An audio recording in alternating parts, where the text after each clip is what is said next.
রমজানের ওই রোজার শেষে এলো খুশির ঈদ। তুই আপনাকে আজ বিলিয়ে দে শোন আসমানি তাগিদ। রমজানের ওই রোজার শেষে এলো খুশির ঈদ। তুই আপনাকে আজ বিলিয়ে দে শোন আসমানি তাগিদ। তোর সোনা দানা বা আসসালামু আলাইকুম আমার ভাই বোনেরা, কেমন আছেন আপনারা সবাই? এই যে আজকে চলে এলাম ঈদের ব্লগ নিয়ে। তো সকাল সকাল ঘুম থেকে উঠে গেছি, একদম ভোর 4:30টার দিকে ঘুম থেকে উঠছি। ঘুম থেকে উঠে আর ঘুম আসে না, এমনিতে রাতে 12টার সময় ঘুমাইছি। তো ঘুম আসে না যেমন ঈদ ঈদ বলে কথা।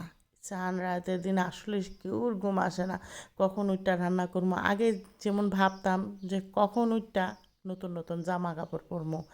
বাপের হোটেলে যখন খাইতাম তখন খালি শুধু নতুন নতুন জামা কাপড় পরবো, কীভাবে সাজলে ভাল লাগবো, সেই চিন্তা ভাবনাটা কিন্তু মাথায় ছিল। আর এখন হ্যাঁ, এই যে হাউস ওয়াইফ ওইয়া কি বড় একটা জ্বালায় পড়ছি।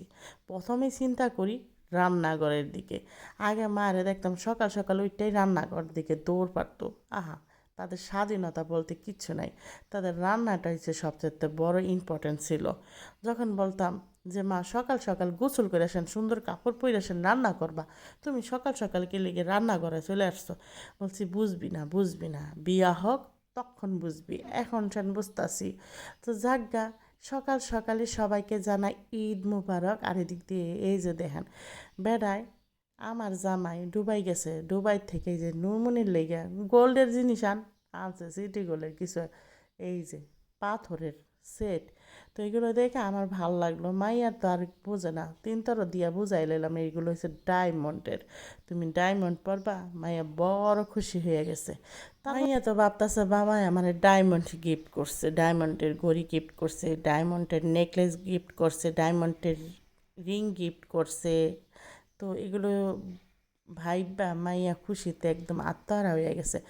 আর এদিক দিয়ে আমি দুপুরের রান্নাটা বসাই দিছি। দুপুরের রান্না কিন্তু আমি একদম সকালেই করে ফেলাইতেছি। এই যে দেখেন ফার্স্টে আগে শ্যামাইটা আমার সব কিছু রান্না করছে, সেগুলো কিন্তু এই যে আপনাদের সাথে শর্ট ভিডিওতে শেয়ার করছি, এখন আবার শেয়ার করতেছি। এখানে পুডিং বানাইছি, একটা জেলি পুডিং বানাইছি, পাস্তা বানাইছি, বেক পাস্তা মানে চিজ দিয়া, আর একটা নবাবী সেমাই। আর আমার মায় আমারে দিছে ময়দা সেমাইটা, সেটা রান্না করছি। ময়দা সেমাই আমার ভাল লাগে, আর কোনো সেমাই না থাকলেও ময়দা সেমাই যদি হয় তাহলে কিন্তু সেদিন আমি রান্নাই করবো, আমার কাছে খুবই ভালো লাগে। আর হলো বাচ্চাদের জন্য একটু চিকেন ফ্রাই করছি।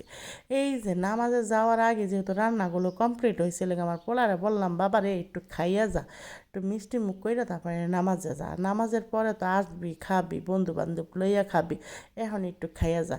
তো এদিক দিয়ে হলো মাইয়াও রেডি করাই দিছে, বড় মাইয়া আবার এই যে আমার ছোটো মাইয়াটারে রেডি করাই দিছে। ছোটো মাইয়াটা এবার ঈদে অনেকগুলো ড্রেস পাইছে, সেই ড্রেস পাইয়া এক এক সময় এক একটা ড্রেস খালি চেঞ্জই করতে থাকে।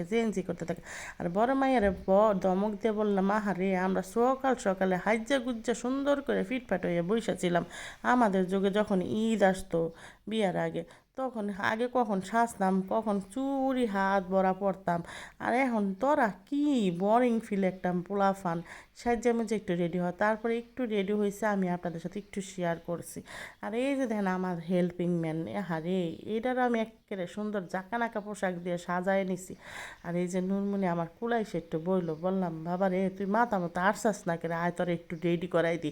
তো মায়ের দমক দিয়া চুল টুল কিচ্ছু বানতে চায় না জানেন, একদম চুল খালি শুধু আগলা রাখতে চায়। তাই দমকায় লয়ে যেতেছি, এখন গিয়া সুন্দর করে সাজাই দিই। মারে দিকটা হলো আমার হেল্পিং ম্যান আইয়া একেবারে পাক না বুড়ি একটা আমার সালাম করে বললো। তো সালাম করছে, আমি ওর কটা টাকা দিয়ে দিলাম। আহারে আর নুরমণি যে কত সালামি পাইছে। এই যে দেখেন এখন চুরি দিয়ে দিলাম, মাথায় কতগুলো কিপ লাগাই দিছি, থাকলাম না আরও ক্লিপ লাগাই দিতাম। মনে হয় বেবিদের মাথার মধ্যে ক্লিপ লাগাইলে যে কত সুন্দর লাগে আমার কাছে। এই যে ক্লিপ লাগাইতে পুরো মাথায় ভরে লাইছি। আমার মাইয়ারা বড় মায়েরা আবার বলছে, তুমি এত খ্যাতকে এত ক্লিপ লাগাও কে, এত ক্লিপ। আমি আরে বাবা ক্লিপ বেশি করে লাগালে আমার তো খুবই ভাল লাগে। কিন্তু আমার বড় মায়ের আবার এটি পছন্দ না। যাজ্ঞা এদিক দিয়ে এই যে নুরমনি দেন কতগুলো টাকা পাইছে, আমি এনতে আবার 200 টাকা ওর থেকে পাইয়া ওরই আবার 200 টাকা দিতেছে। আমি কিছু নেই নে নে নে বলতেছে না না হইব না। নুরমনি বলতেছে তোমার থেকে পামু, তুমি দাও তুমি দাও। পরে আমি বলতেছি নে 200 টাকা লয়ে যা যা যা, তোর 200 টাকাই দিছি, তুই নিয়ে মজা খাইকে।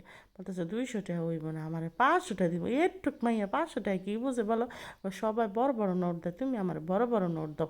আহারে মায়েরা পাকনা হয়ে গেছে গা, বড় বড় নোট আছে। যাক গে মায়েরা বড় বড় নোট দিয়ে তারপরে খুশি করে দিলাম। আর এদিক দিয়ে নিজের একটু সাজায় নিউন তাই না? বছরে একটা ঈদ বইলা কথা, মাইয়া দিক দিয়ে দমক লাগাই দিছে, তুমি ড্রেস পরো নাকি ড্রেস পরো নাকি। মাইয়ার আমি দুইজনে মিলা সুন্দর একটা ড্রেস পইরা নিছি। তারপরে দিদি দিয়ে আমার বাসায় মেহমান এসে ছোট্ট একটা কিউট গাল আইছে, নাম হয়েছে ফাইজা। আর আমার হলো বড় বোনের মাইয়া, বড় বোনের মাইয়ার জামাই আবার আমাদের বাসার পাশেই কিন্তু ওদের বাসা। তো 5 মিনিট লাগে আইতে। তোরে কইছি তুই সকাল সকাল ঈদে আইসা আমাদের বাসায় খাবি। তোরে খাওয়াইয়া দুপুরে বিদায় কইরা দিয়া তারপরে আমি একটু সাহায্য গুজে নিছি, এই যে দেখেন। তো ঈদের দিন সাহায্য গুজে নিছি একটু ভালো। মুই এমন টাইমে আমার ছোটো জালের পোলাটা যে কই গেছে গা তার আর খুঁজে পাই না। মনে হয় সুইমিং পুলে গিয়ে মোবাইল বন্ধ করে থুয়ে দিছে, দিক তো আমরা হয়রানি হয়ে গেছি গা। তাই আর ঈদের দিন বাড়াইতে পারলাম না। ঈদের দিন পরের দিন বাড়াইছি, সেগুলো ভিডিও নিয়ে কিন্তু অবশ্যই